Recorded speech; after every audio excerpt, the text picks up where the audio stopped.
मनोज जरांगेंनी मुंबईमध्ये येण्याचा आता निर्धारच केलाय।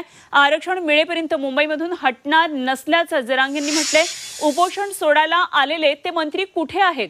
मराठ्यांना फसवून कुठे लपून बसणार असा सवाल विचारत मंत्री गिरीश महाजन यांच्यावर रोष व्यक्त केलाय।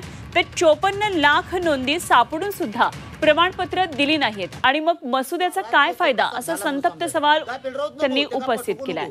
तर जरांगेंशी संवाद साधले आमचे प्रतिनिधी नितेश महाजन यांनी। मराठ्यांच्या पुढे होणार आहे या मागणीवर तुम्ही अजूनही ठाम आहे का? आणि काल बच्चू कडू आणि मंगेश चिवटे असे 2 जण तुमच्याकडे आले होते, त्यांनी मसुदा दुरुस्त करून दिला होता, त्याचं काय झालं? त्याबद्दल तुमचं काय म्हणणं आहे? नाही ते दुरुस्तीच्या नावाखाली उगा टाइमपास लावलाय।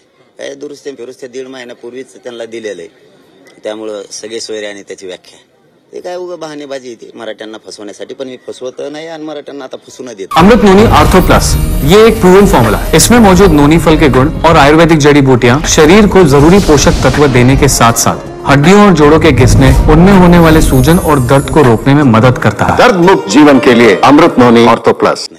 हे तितकं मराठ्यांनाही कळतंय। प्रमाणपत्रच वाटप नाही केले तर सगळ्या सोयऱ्याचा काय फायदा होणार आहे? आधी प्रमाणपत्र वाटप झाले तर आपला सोयऱ्याचा फायदा होणार आहे। नुसता सोयऱ्याचा आदेश झाला आणि इकडे प्रमाणपत्र नाही, काय फायदा? मराठी हुशार आहेत, मराठ्यांना माहिती आहे मी बरोबर लावून धरलेलं आहे।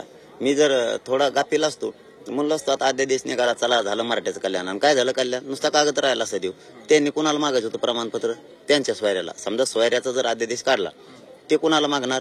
ज्याचं प्रमाणपत्र मिळालंय त्या सोयऱ्याला म्हणणार बाबा तुझं प्रमाणपत्र मिळालंय, आता मला काढायचंय तो देतो। आता त्याच्या सोयऱ्याकडेच नाही, याला कुठून भेटणार आहे? त्यामुळं अगोदर ज्यांच्या नोंदी मिळाल्या त्यांना मिळणं गरजेचं आहे, तेव्हा ते सोयऱ्याला मिळणार आहे, हे महत्वाचं आहे। परंतु त्यांना दोघांनाही आम्ही दोष देत नाही। त्या बच्चे भाऊचं त्यांचं काय बिचारे प्रयत्न करतायत, त्यांना दोष देऊन नाही उपयोग। ते प्रयत्न करतायत, येतायत जातायत, येडे घालतायत।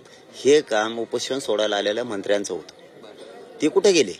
नादी लावतात। तुम्हाला पुढे मराठ्यांच्या डोळ्यासमोर यायचं नाही का? आता तुम्ही किती दिवस लपणार आहे? तुम्ही आलात, तुमची जबाबदारी होती ती। परंतु आता देवेंद्र फडणवीस साहेबांनी सुद्धा याच्यात लक्ष घालणं खूप गरजेचं आहे तातडीनं, कारण त्यांनी शांततेत हे सकारात्मक मार्ग काढणं खूप गरजेचं आहे। शिंदे साहेबांवरती विश्वास ठेवून मराठा समाजानं त्यांच्या शब्दाचा 7 महिने सन्मान केलेला आहे। शिंदे साहेबानं जातीनं मनापासून इतकं लक्ष घालावं की हा मार्ग आता निघालाच पाहिजे। नसता आम्ही मात्र एकदा जर मुंबईत बसलोत ना, आम्ही माघारी फिरत नसतो। आता फिरून आमच्याकडे बोलायचं सुद्धा नाही कोणी। आणि मराठ्यांनाही विनंती, मायबापाओ मराठ्यांची शक्ती काय असते ना, एकदा जगाला दाखवाच। आता 26 जानेवारीला काना कोपऱ्यात मुंबईत नुसता मराठा दिसला पाहिजे, या ताकदीने उसळून तिकडे या, असं अंगातलं रक्त सळसळलं पाहिजे की मराठ्यांचे हे अफाट रूप बघून जगाला एकदा मराठ्यांच्या शक्तीचं दर्शन दाखवा।